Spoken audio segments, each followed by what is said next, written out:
Демалыш күндөрдүн биринде Ыйса эгин талаасын аралап өтүп бара жатты. Жанындагы шакирттери ачка болуп, буудайдын башын жулуп жей башташты. Муну фарисейлер көрүп калышып, Ыйсага: «Карачы, шакирттериң демалыш күнү тыюу салынган ишти кылып жатышат» дешти.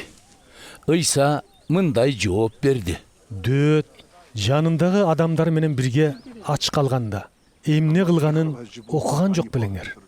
Кудай үйүнө кирип, эгебизге багышталган нанды жанындагылар менен бирге жебеди беле. Бирок ал нандарды жегенге эч акысы жок болчу.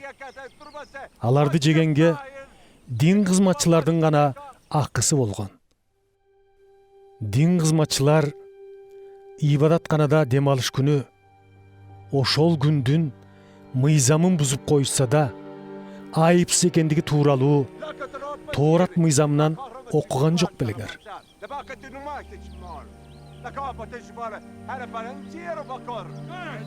Силерге айтып коеюн, бул жерде ибадатканадан да улуу бирөө турат.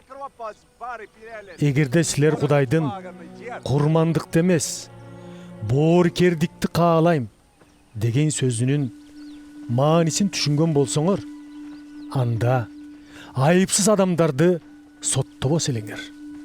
Анткени адам уулу демалыш күнүнүн да ээси. Ыйса ал жактан кетип, синагогага келди.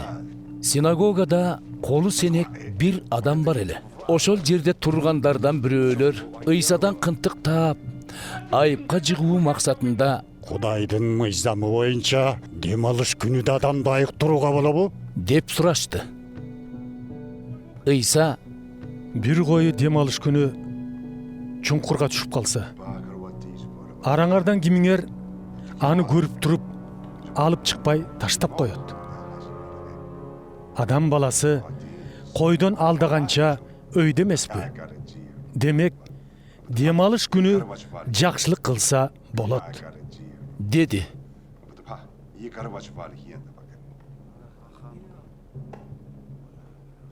Анан колу сенек адамга кайрылып: колуңду сунчу, деди. Тигил адам сунаары менен айыгып, берки колу соо колундай болуп калды. Ошондо сыртка чыгып кетишкен фарисейлер өз ара Ыйсаны кантип өлтүрүш керектигин акылдашышты. Ыйса болсо алардын бул ниетин билип, ал жактан кетип калды. Анын аркасынан көп эл ээрчиди. Ыйса алардын баарын айыктырып, адамдарга өзү жөнүндө жарыя кылууга тыюу салды. Кудайдын Ишая пайгамбар аркылуу айткан сөзү аткарылышы үчүн ушундай болду. Бул менин тандап алган кулум, жаным ыраазы болгон сүйүктүүм. Мен анын үстүнө өз рухумду түшүрөм. Ал бардык элдерге өкүмүмдү жарыя кылат. Талашпайт да кыйкырбайт. Көчөдө кыйкырып жатканын эч ким укпайт. Менин өкүмүмдү аягына жеткирмейин, бүктөлгөн камышты сындырбайт, быкшыган шамды өчүрбөйт. Ага бардык улуттар үмүттөрүн артышат.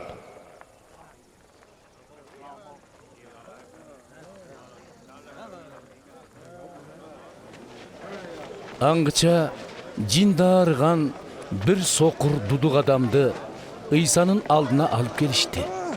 Ыйса аны айыктырды. Сокур дудук сүйлөп, көзү көрүп калды.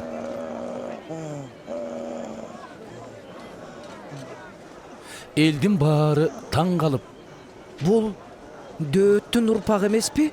деп бири-биринен сурашты. Муну угуп калган фарисейлер: Бул жиндерди алардын башчысы Белзебулдун күчү менен кубалап жатат. Мындан башкача болушу мүмкүн эмес, дешти. Алардын оюн билген Ыйса мындай деди: ичинен бөлүнүп жарылган мамлекет кыйрайт. Ыркы кеткен шаар же үй бүлө соо калбайт. Эгер шайтан шайтанды кубалап жатса, демек ал өз ичинен бөлүнүп жарылып, өзүнө өзү каршы чыкканы. Анан анын падышачылыгы кантип аман калмак эле? Эгер мен жиндерди шайтандын күчү менен кубалап жаткан болсом, анда өзүңөрдүн шакирттериңер кимдин күчү менен кубалап жүрөт? Ушул себептен шакирттериңердин кылган иштери силерге калыс болсун. А эгер мен жиндерди Кудайдын руху менен кубалап жаткан болсом, демек силерге Кудай өз падышачылыгын орнотуп турган мезгилдин келип жеткени. Алдуу адамдын үйүнө кирген бирөө алды менен анын өзүн байлабай туруп, үй мүлкүн кантип тоноп кетет? Алдууну байлагандан кийин гана анын үйүн тоной алат. Ким мен тарапта болбосо, ал мага каршы. Ким мени менен бирге жыйнабаса, ал чачат. Ошондуктан силерге айтып коеюн. Адам баласынын күнөөлөрү менен жаман сөздөрү бүт кечирилет. А бирок кимде ким ыйык рухка акарат айтса, кечирилбейт. Кимде ким адам уулуна каршы сөз айтса, кечирилет. А бирок ыйык рухка каршы сүйлөгөн адам бул дүйнөдө да, тиги дүйнөдө да кечирилбейт. Даракты жакшы баксаңар, мөмөсү да жакшы болот. Жаман баксаңар, мөмөсү да жаман болот. Анткени дарактын кандай экени мөмөсүнөн билинет. Эй жылаан тукумдары, өзүңөр жаман болуп туруп, анан кантип жакшы сөз сүйлөй алмак элеңер?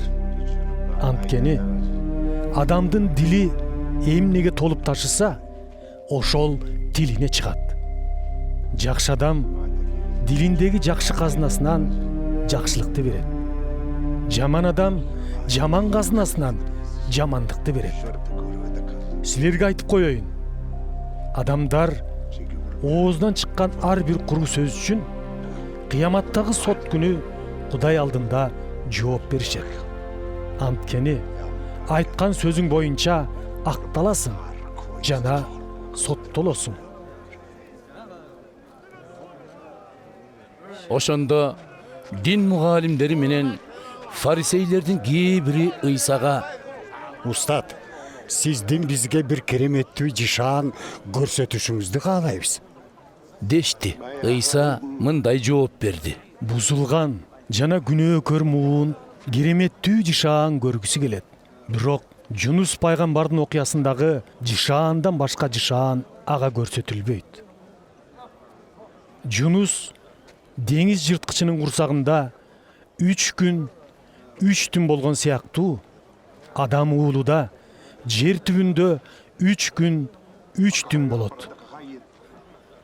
Нинебиликтер кыямат кайымда ушул муун менен бирге кайра тирилип, аны айыпка жыгат. Анткени алар Жунустун сөзүн угуп, ниеттерин өзгөртүшкөн. А бул жерде болсо Жунустан улуу бирөө турат. Түштүк ханышасы да тирилип, ушул муунду айыпка жыгат. Анткени ал Сулаймандын акылман сөзүн угуп кетейин деп дүйнөнүн аркы четинен келген. А бул жерде болсо Сулаймандан да улуу бирөө турат.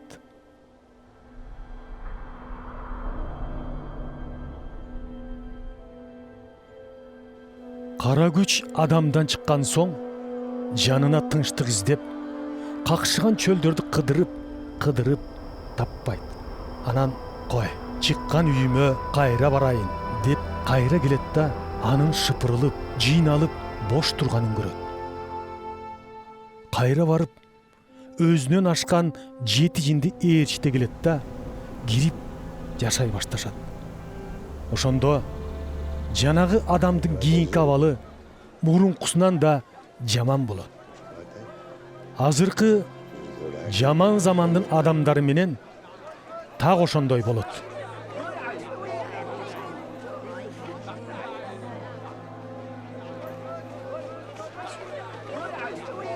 ыйса чогулгандарга сүйлөп жаткан. Аңгыча энеси жана бир туугандары келип аны менен сүйлөшөлү деп сыртта күтүп турушту. Ошондо кимдир бирөө Сени менен сүйлөшкүсү келип, энең жана бир туугандарың сыртта турушат. деди. Ыйса ушул сөздү айтканга карап, Менин энем менен бир туугандарым кимдер? деди. Анан колун шакирттери тарапка сунуп, Менин энем менен бир туугандарым булар. Анткени ким асмандагы атамдын каалоосун аткарса, ошол мага бир тууган агайыны, эже карындаш жана эне болот. деди.